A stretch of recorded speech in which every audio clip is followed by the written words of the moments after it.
Alhamdulillahilladzi hadana li hada wa ma kunna linahtadiya laula an hadanallah asyhadu an la ilaha illallah wahdahu la syarikalah wa asyhadu anna Muhammadan abduhu wa rasuluh sallallahu alaihi wa ala alihi wa ashabihi wa sallama tasliman katsira. Amma ba'd. Kaum muslimin yang dirahmati Allah Subhanahu wa taala, kita bersyukur pada Allah. Kembali Allah melimpahkan pada kita taufik untuk melanjutkan pelajaran kita dari Kutaib Asyratu asbabin lil wiqayah minas sihir wal ain. 10 sebab untuk membentengi diri dari sihir dan ain, karya Syekh Abdul Razak hafizahullahu taala.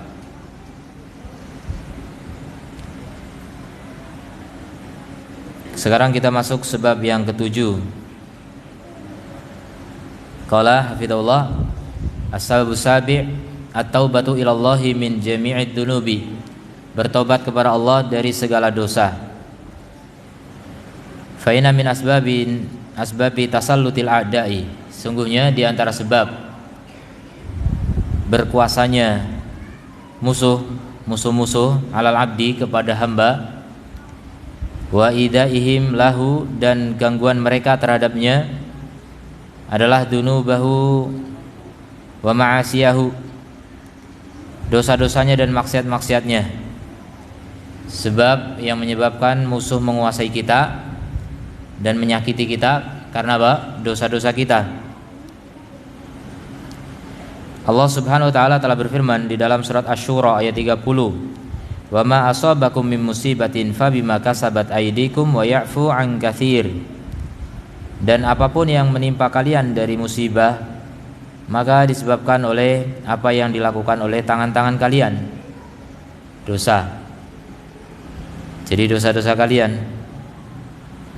Tidak ada musibah kecuali karena apa? Dosa-dosa. Wa ya'fu 'an katsir, dan Allah telah memaafkan kebanyakannya. Yang Allah hukum dengan musibah itu hanya sebagian kecil, yang dimaafkan banyak. Walidzalika kanati taubatu ilallahi azza wa jalla minad dunubi sababan 'aziman. Oleh karena itu, taubat kepada Allah azza wa jalla dari dosa-dosa adalah sebab yang sangat besar, li'ilajil asqami, untuk menyembuhkan sakit, wal adwa, dan penyakit-penyakit, wadihabil humumi, dan hilangnya duka lara, kegelisahan, kegalauan, wazawalil masaib, dan hilangnya musibah-musibah. Walidha takarrara amrullahi subhanahu wa ta'ala. Oleh karena itu perintah Allah subhanahu wa ta'ala berulang kali li'ibadihi, terhadap hamba-hambanya, untuk bertaubat yang nasuh, fi mawadi' min kitabihi, di beberapa tempat dari kitabnya.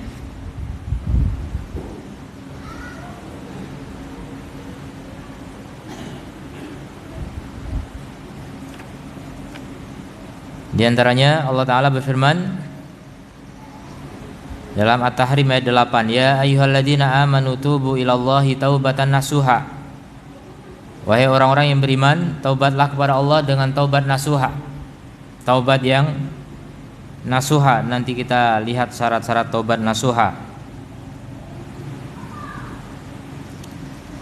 Kemudian dalam surat An-Nur ayat 31, Allah menyatakan, "Wa tubu ilallahi jami'an ayyuhal mu'minun la'allakum tuflihun." Dan bertobatlah kepada Allah semuanya, wahai orang-orang yang beriman, mudah-mudahan kalian beruntung, sukses.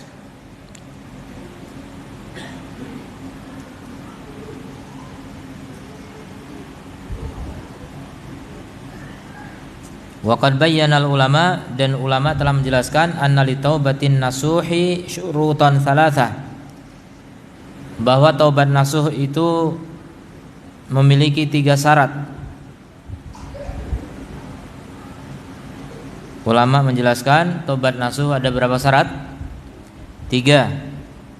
Labuda min wujudiha, yang harus ada, fit taibi, pada orang yang bertobat, agar sah taubatnya. Syaratul awal, syarat yang pertama, an-nadamu ala fi'li dzambi, menyesal atas perbuatan dosa. Wa syaratul tsani, syarat yang kedua, al-iqla'u 'anid dzambi tamaman, melepaskan diri dari dosa secara sempurna. Jadi berhenti. Wa yadkhulu fihi takhallus minal asbab wal wasail al-mufdiyah ilaihi. Termasuk kesempurnaan dari melepaskan diri dari dosa adalah apa? Membebaskan diri dari segala sebab-sebab dan sarana-sarana yang mengantarkan kepada dosa. Jadi tidak hanya meninggalkan zina, tapi meninggalkan segala pengantar kepada zina.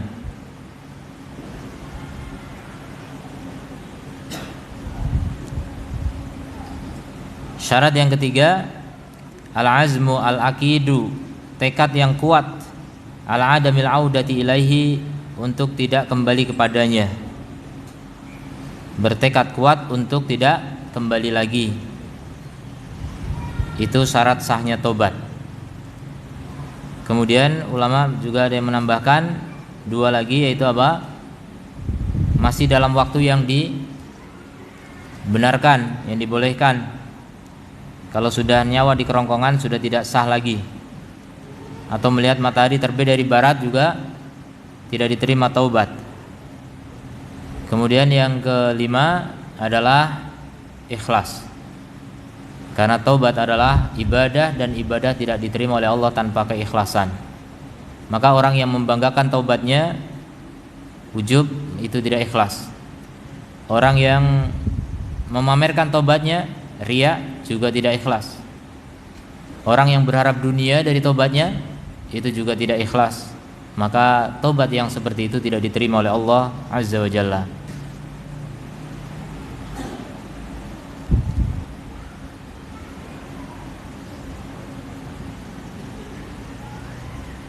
Wa idza kana dzambu al-muqtaraf yata'allaqu bi huquqil adamiyyin, apabila dosa yang dilakukan itu berkaitan dengan hak-hak manusia,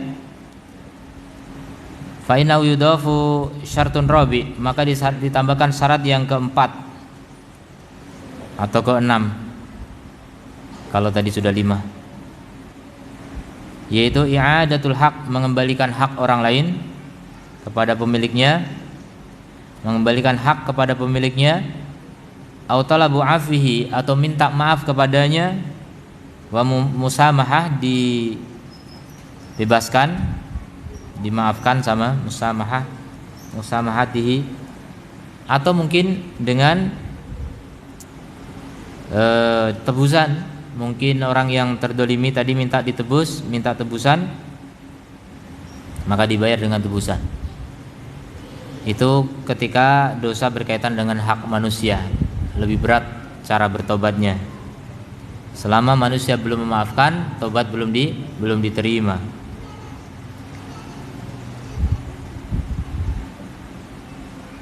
Berkata Al-Allamah Ibnul Qayyim rahimahullahu taala, famasullita 'alal 'abdi man yu'dihi, tidak dikuasakan terhadap seorang hamba orang yang menyakitinya, illa bidambin, kecuali karena satu dosa, ya'lamuhu aw la ya'lamuhu, yang dia tahu ataupun yang dia tidak tahu. Kadang tiba-tiba dapat musibah atau diganggu orang, saya dosa apa ini? Enggak tahu mungkin, tapi Allah Maha tahu. Dan kepekaan seseorang dalam memahami dosa yang dilakukannya itu berkaitan dengan tingkat keilmuan. Makin orang tinggi ilmunya, makin sadar dosanya makin banyak. Sementara orang jahil merasa tidak punya salah.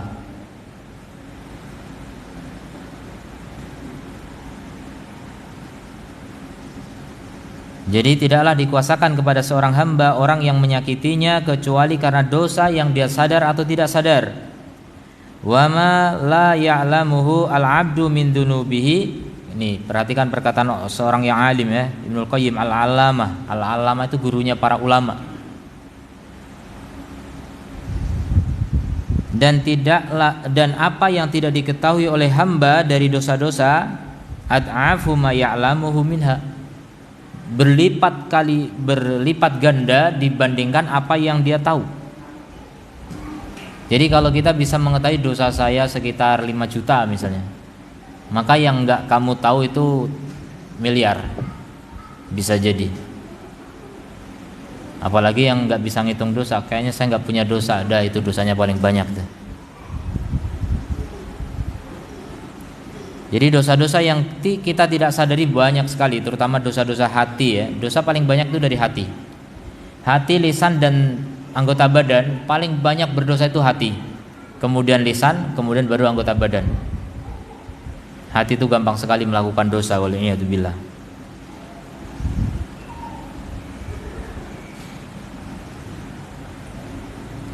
Wa may yansahu mimma alimahu wa amilahu ad'afu ma yadhkuruhu. Apa yang dia lupa dari dosa-dosa juga dari apa yang dia ketahui maupun yang dia lakukan, dan dia lakukan itu lebih banyak berkali lipat daripada yang dia ingat. Falaysa lil 'abdi idza bughiya 'alaihi wa udiya, tidaklah bagi hamba apabila didolimi atau diganggu, disakiti, wa tasallatu alaihi khusumuhu, dan dikuasai oleh musuhnya, syai'un anfa'u lahu, sesuatu yang lebih bermanfaat baginya daripada apa? At-taubah an-nasuh, taubat yang nasuh. Ini pernyataan beliau dalam kitab Al-Bada'iul Fawaid.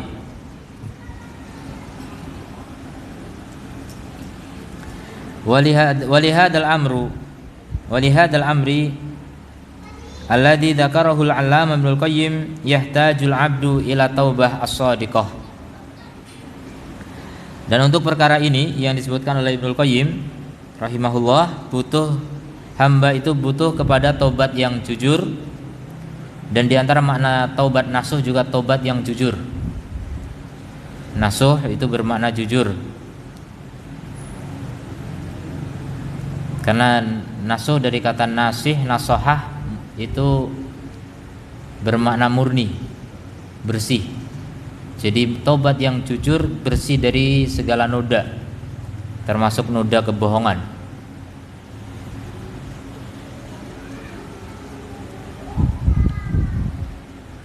Ila taubah as-shadiq, kepada taubat yang jujur, min jami'id dunubi, dari semua dosa, allati iktarafaha, yang dia lakukan, sawa'un alimaha aw lam ya'lamha, sama apakah dia tahu atau dia tidak tahu. Jadi kalau ada dosa yang dia tahu, ya alhamdulillah taubatnya kita bisa mengingat dosa itu. Tapi yang kita tidak tahu, kita serahkan pada Allah. Secara global kita katakan, ya Allah, aku bertobat dari dosa yang aku tahu dan yang aku tidak tahu. Biar Allah yang urus semua itu. Kita mau mengingat-ingat juga nggak bisa. Dosa yang kita tidak tahu bukan cuma karena lupa, memang tidak tahu, nggak tahu kalau itu dosa gitu, padahal itu dosa, tanpa disadari. Seperti tiba-tiba suudon gitu, itu tanpa sadar kita melakukan dosa. Ada orang berbuat mungkar, kita pura-pura nggak tahu, itu dosa. Jadi banyak dosa itu terjadi.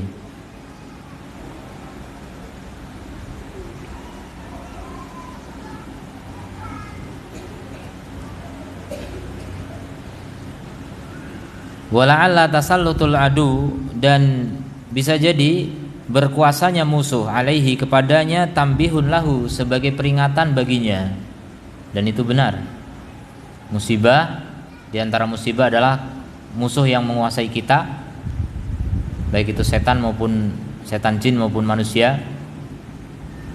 Itu adalah sebenarnya peringatan dari Allah, tambih, peringatan dari Allah agar kita sadar kalau kita itu punya dosa, agar kita bertaubat, gitu maksudnya. Tidaklah musibah menimpa seorang kecuali itu teguran dari Allah, peringatan dari Allah agar kita kembali kepada Allah, inabah ya. Poin yang sebelumnya kan inabah ya. Poin yang keenam, inabah, menghadap pada Allah, inabah, kembali kepada Allah dengan sejujur-jujurnya, mengakui sejujur-jujurnya akan segala dosa-dosa, kekurangan, akan dia tambal, dia perbaiki, dia lengkapi, dia tambah lagi dengan yang terbaik dari amal-amal soleh. Itu inabah. Dan itu butuh kejujuran.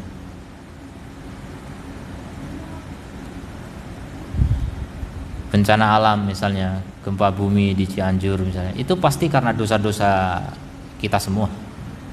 Jangan nyalahkan orang Cianjur ya. Kadang dosa kita ditimpakan musibah oleh Allah nggak harus kepada kita, kepada sebelah kita, bisa jadi. Nah itu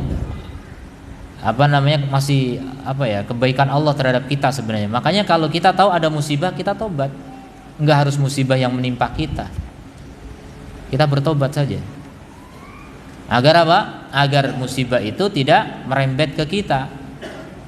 Agar bencana itu tidak menimpa kita. Sudah peringatan untuk orang lain, pelajaran untuk kita gitu.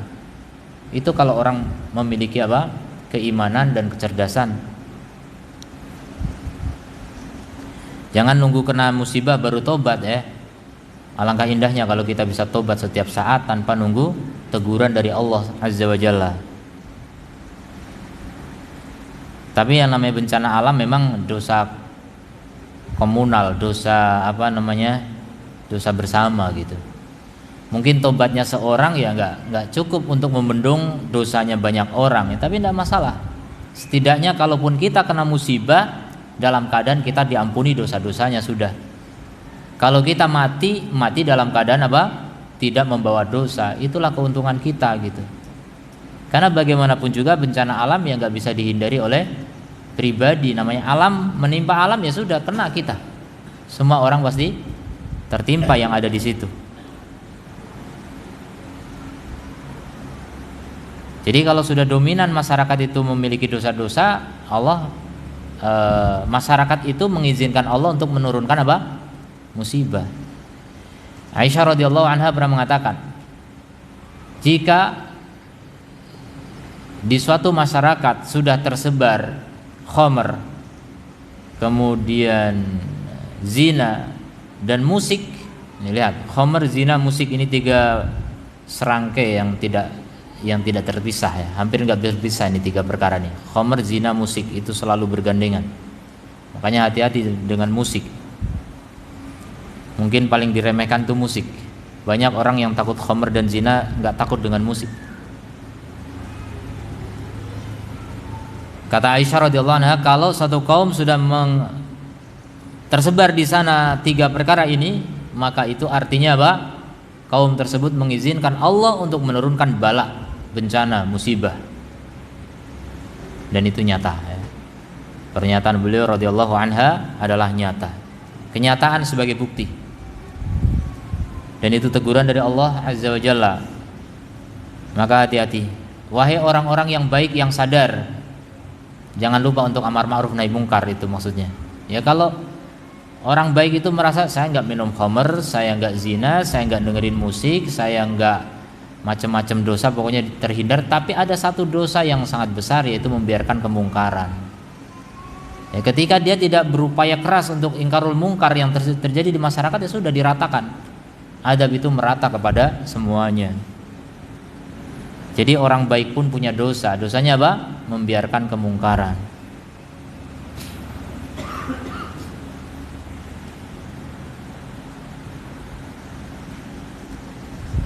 Kemudian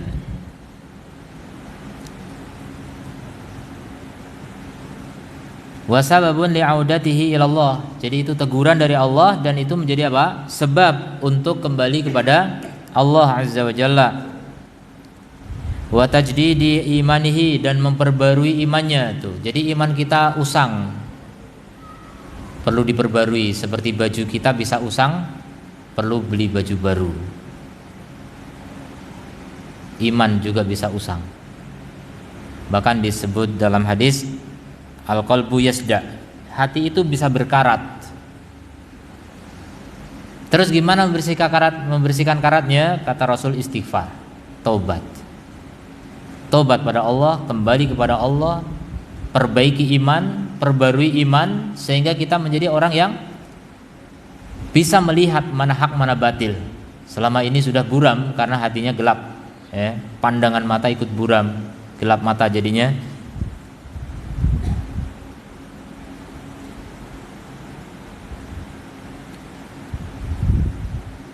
dengan memperbarui imannya. Fakam min insanin mado fi ghaflatihi, betapa banyak orang yang telah berlalu di dalam kelalaiannya, dahron tawilan,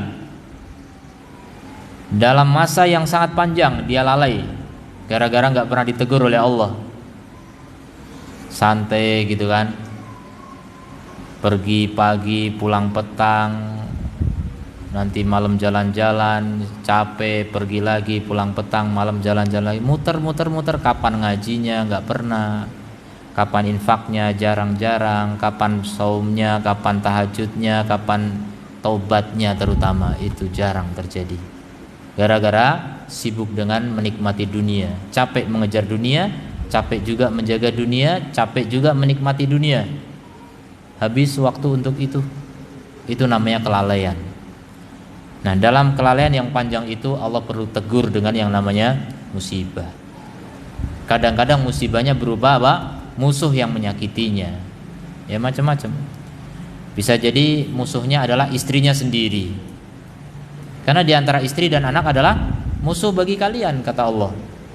Hati-hati dengan istri ya, musuh antum itu. Musuh yang berada dalam selimut. Nah, betul kan? Musuh dalam selimut itu istri.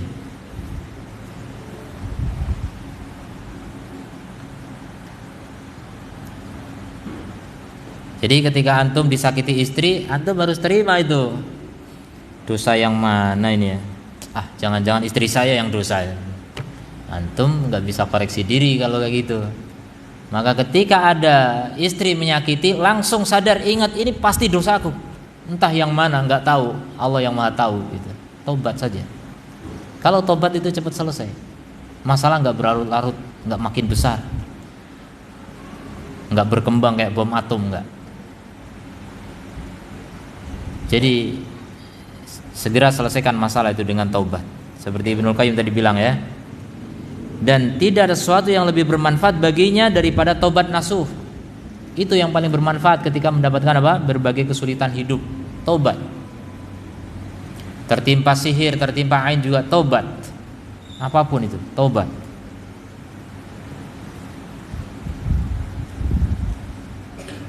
Seandainya ketimpa sihir nggak sembuh sampai mengantarkan kematian, Rasulullah juga begitu. Rasul meninggal gara-gara sihir.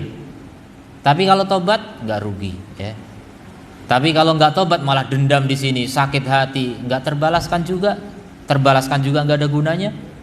Mendingan tobat, bersihkan hati, mati dalam keadaan memiliki hati yang selamat, qalbun salim. Itu yang dicari sebenarnya. Hidup mau nyari apa kalau bukan mencari apa? Keselamatan dunia akhirat. Dunia nggak selamat nggak masalah, akhirat yang penting. Toh semua orang di dunia pasti mendapatkan musibah. Orang yang paling kaya raya, orang yang paling sukses tetap punya musibah, ya. Semua punya bencana masing-masing.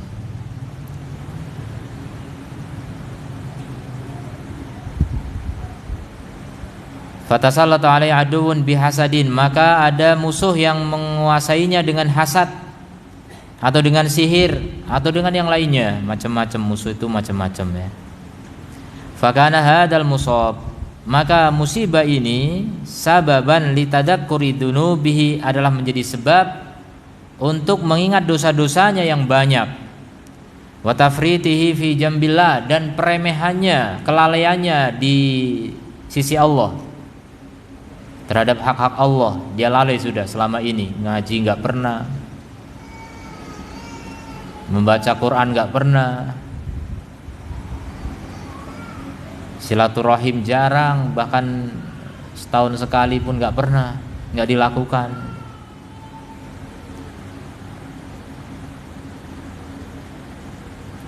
Fayarji'u ila rabbih, maka dia kembali kepada Rabbnya azza wa jalla, wa yunibu ilaihi, inabah kepadanya, wa yatubu taubatan nasuhan, taubat dengan taubat yang nasuh, min dzalika kullihi, dari semua dosa itu. Wa hadza minal khair, maka ini tentu adalah kebaikan dan taufik bagi orang yang beriman. Haitsu inqalabatil musibah, karena apa? Musibah berbalik menjadi mihnah, menjadi anugerah. Ini yang disebut dengan sengsara membawa nikmat. Sebelum surga tuh, sudah mendapatkan nikmat di dunia berupa apa? Inabah kepada Allah Azza wa Jalla. Itu sudah nikmat. Kalau orang lihat dengan kacamata dunia masih melihat kasihan orang itu sakit-sakitan, padahal di sisi lain dia sudah inabah kepada Allah. Dia dalam kenikmatan sebenarnya, tapi orang nggak tahu. Cukup dia dengan Allah yang tahu. Jadi dia menjadi apa? Mihnah, anugerah fi haqqihi, pada haknya, nikmatan wa minhatan. Afwan, mihnah ini musibah juga, afwan. Musibah dan mihnah fi haqqihi nikmatan wa minhah. Minhah itu yang anugerah, kebalik ya. Mihnah itu ujian, minhah itu yang anugerah. Beda tempat, sedikit aja maknanya langsung berlawanan. Ini bahasa Arab ya. Mihnah sama minhah sama dengan kalau itu beda huruf. Nikmah dengan niqmah pakai qaf. Niqmah itu musibah, nikmah itu ya nikmat. Makanya sering orang Indonesia ngartikan nikmah menjadi nikmat. Ini nikmat pakai kaf apa pakai qaf? Antum bilang nikmat. Hah? Pakai kaf enggak ada artinya. Pakai ain itu yang artinya nikmat, nikmah. Pakai qaf itu musibah sebenarnya. Alhamdulillah atas segala nikmat. Nikmat pakai qaf ini musibah.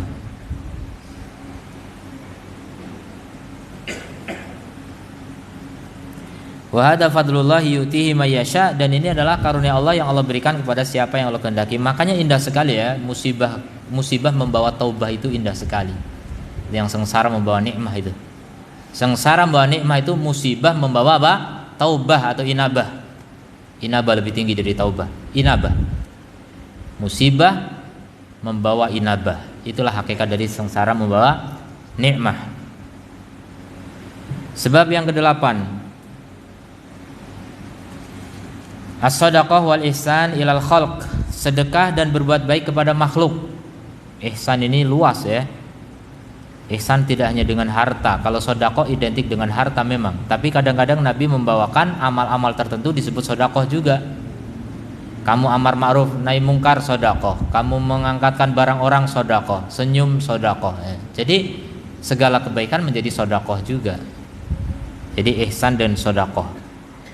Inna thimara sedekah, sungguhnya buah dari sedekah dan infak dan ihsan kepada makhluk, berbuat baik kepada siapapun. Makhluk di sini pun enggak cuma manusia, bahkan kepada hewan. Adidatun wa kabiratun, buahnya sangat banyak dan sangat besar. Walaha atharun hamidah fid dunya wal akhirah, dan dia punya pengaruh yang sangat indah, terpuji di dunia maupun di akhirat. Di antaranya anaha min a'dhami barahini imani sahibiha, sedekah itu adalah di antara bukti yang paling agung, ya, bukti yang paling agung dari iman.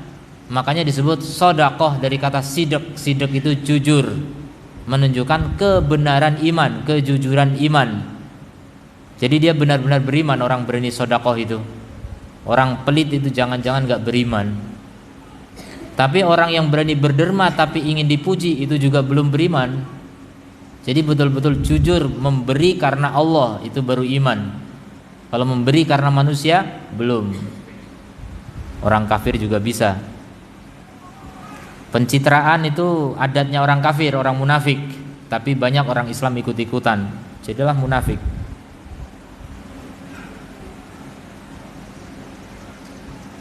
Jadi membuktikan apa? Kejujuran iman pelakunya dan juga cintanya kepada Allah. Berarti dia lebih cinta kepada Allah daripada kepada harta. Kalau orang pelit itu lebih cinta harta daripada Allah. Sebagaimana Nabi SAW bersabda, as-sadaqatu burhan, sedekah itu adalah bukti.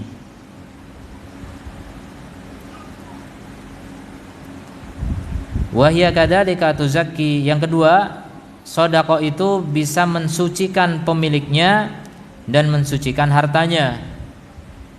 Pemiliknya berarti hatinya. Hatinya menjadi suci. Kalau orang rajin sedekah, hatinya bersih, sehat. Kalau hatinya sehat pun badan ikut menjadi sehat.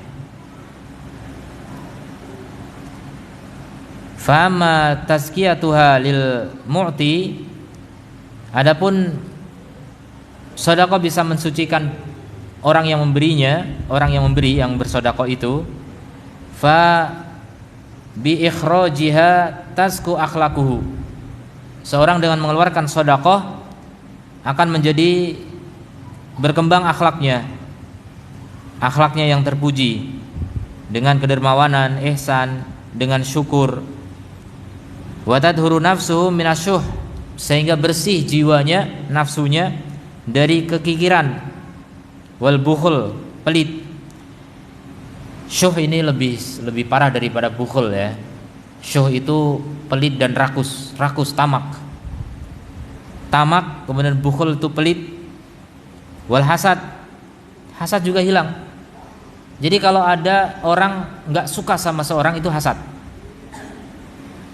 Hasad. Kalau orang nggak suka sama seorang, saya nggak suka sama si A misal, maka ketika si A dapat nikmat pasti saya nggak suka, karena saya nggak suka sama dia. Itulah hasad. Gimana cara mengobatinya? Saya sedekah ke dia, saya berbuat baik kepada dia, hilang itu hasad. Jadi kebencian dilawan dengan kebaikan. Kita berbuat baik saja kepada orang. Kalau nggak bisa berbuat baik secara langsung, secara materi, doakan, coba minimal doakan, ya Allah ampunilah si fulan karena saya membencinya gitu. Maksudnya biar saya nggak membencinya gitu. Kalau kita berani mendoakan, otomatis hilang kebencian itu. Pokoknya buktikan saja. Siapa yang antum merasa saya kok nggak suka sama Ustadz fulan, Ustadz kok nggak suka gitu, ya udah terserah antum, namanya nggak suka. Maka doakan saja, Allah ampunilah Ustadz fulan, sayangilah dia, kumpulkan saya dengannya di dalam surgamu. Itu insya Allah hilang kebencian, cepet itu hilang ya. Jangan dipelihara yang namanya dendam itu. Capek kita melihara dendam, udah capek banyak dosa pula. Hasad itu memangsa pahala kita, habis nanti pahala kita. Capek sholat, capek ibadah, ternyata cuma habis buat bayarin hasad ya. Naudzubillah min dzalik. Dan hasad itu dosa yang terus berlangsung. Beda dengan zina. Zina kan bisa dihitung berapa kali, hasad berapa kali, nggak bisa dihitung sepanjang waktu ya. Jadi berkepanjangan orang punya penyakit hasad itu ya. Naudzubillah min dzalik.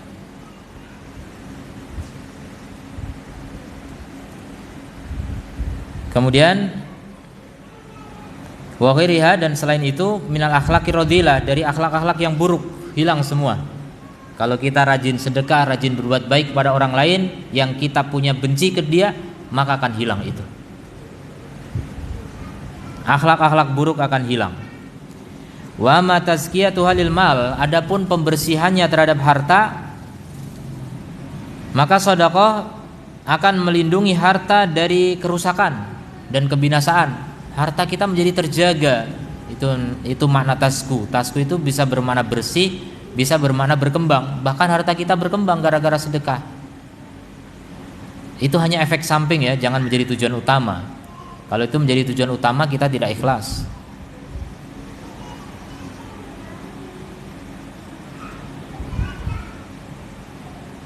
Wa hiya sababun lihululil barakah. Jadi sedekah itu adalah sebab untuk merasuknya berkah ke dalam harta kita, berkah bahkan ke dalam umur kita, waktu kita berkah kalau kita biasa sedekah.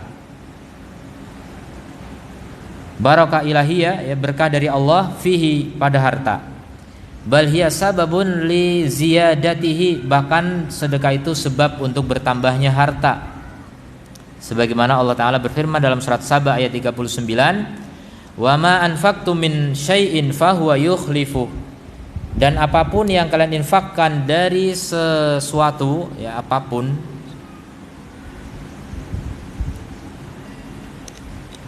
syai'in ini nakirah dalam konteks syarat bermakna umum, ditambahi lagi min sebagai penegas untuk keumuman. Berarti apapun pokoknya antum berbuat infak, apapun bentuknya, sekecil apapun, maka apa kata Allah? Fahuwa yukhlifu, Allah akan menggantinya.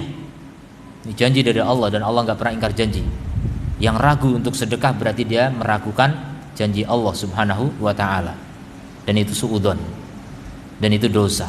Suudzon pada Allah itu dosanya lebih besar daripada suudzon kepada makhluk. Makanya saya bilang tadi, hati itu gampang sekali berbuat dosa ya. Orang pelit itu hatinya udah dosa duluan. Orang melakukan kesyirikan itu diawali dari hati. Orang bikin sesaji karena hatinya udah ketakutan atau hatinya ada harapan tertentu kepada sesaji itu. Jadi diawali dari hati semua dosa itu. Wa huwa khairur razikin, dan Allah itu sebaik-baik pemberi rizki, bahkan satu-satunya. Siapa yang beri rizki kalau bukan Allah? Allah yang beri rizki makhluknya, tidak ada yang lain. Dan berkata Rasulullah sallallahu alaihi wasallam, "Mana qasat shadaqatun min malin." Sedekah tidak mengurangi harta sama sekali. Ini juga minnya taukid. Harta tidak mengurangi harta sama sekali tidak akan berkurang dengan sedekah. Wa min hathariha al-hamidah. Kemudian buah yang terpuji lagi dari sedekah adalah apa yang disebutkan oleh Al-Allamah Ibnul Qayyim rahimahullah taala fi hadal maudhi', dalam tema ini, min kauniha sababan fi daf'il balaya. Sedekah itu bisa menjadi sebab untuk menolak bala, menolak bencana, musibah, wal asqam, dan penyakit-penyakit. Menolak itu artinya sebelum terjadi, tolak bala. Atau bisa mengangkat juga ya kalau sudah terjadi. Wa nalaha ta'tsiran ajiban, kata Ibnul Qayyim, sedekah itu punya pengaruh yang ajaib fi daf'il bala'i, dalam menolak bala, wa daf'il ain, dan menolak ain, wa syarril hasid, dan keburukan orang yang hasad. Fama yakadul ain wal hasad wal ada, hampir-hampir ain dan hasad dan gangguan tidak yatasallatu alaihi, tidak akan menimpanya, yatasallatu ala muslim, tidak akan menimpa orang yang berbuat ihsan, mutasaddiq, yang suka bersedekah. Orang rajin sedekah, orang rajin berbuat baik itu hampir-hampir enggak pernah mendapatkan apa? Bala. Hampir-hampir. Wa in asabahu syai', kalau dia ditimpa sesuatu min dalika, dari bala, kana muamalan fihi bil lutfi, maka itu adalah muamalah padanya dari Allah, bil lutfi, dengan kelembutannya, wal ma'unati, dan pertolongannya, wa ta'yidi, dan dukungannya. Jadi kalau ditimpa musibah pun Allah tetap berbuat lembut kepadanya, Allah tetap menyayanginya, Allah akan membantunya, Allah akan mendukungnya terus. Dan musibah pasti menimpa gitu, tapi apa? Allah akan perlakukan dia, muamalah dengan dia dengan cara yang paling lembut ya. Masya Allah, luar biasa. Dan ini berkaitan dengan nama Allah Al-Latif, Allah Maha Lembut. Di antara kelembutan itu artinya kalau terjadi pada hamba itu kebaikan dari Allah yang enggak disadari, itu kelembutan Allah Ta'ala. Lembut sekali kebaikannya, bahkan orang enggak ngira kalau itu kebaikan. Itulah kelembutan Allah Subhanahu wa Ta'ala. Hanya orang-orang yang berilmu yang tahu. Wa kanat lahu fihi al-afiyah, maka dia mendapatkan kesejahteraan, wal akibah al-hamidah, dan akibat yang baik. Jadi walaupun tertimpa musibah, tetap akibatnya apa? Kebaikan. Wal akibatu littaqwa, dan kebaikan yang baik itu bagi ketakwaan. Jadi begitulah cara Allah mengatur urusan hambanya. Walaupun diberi musibah, tapi Allah memperlakukannya dengan penuh kelembutan, penuh keindahan. Makanya datanglah taufik, datanglah pertolongan Allah berupa apa? Semakin taubat, semakin merasa cinta kepada Allah. Dikasih musibah malah makin cinta pada Allah. Ini kan luar biasa. Hanya orang-orang yang diberi kelembutan oleh Allah, yang lainnya tidak sadar. Hanya orang-orang yang memang wali Allah Subhanahu wa Ta'ala. Kita cukupkan. Subhanakallahumma wa bihamdika, asyhadu an la ilaha illa anta, astaghfiruka wa atubu ilaik. Assalamualaikum warahmatullahi wabarakatuh.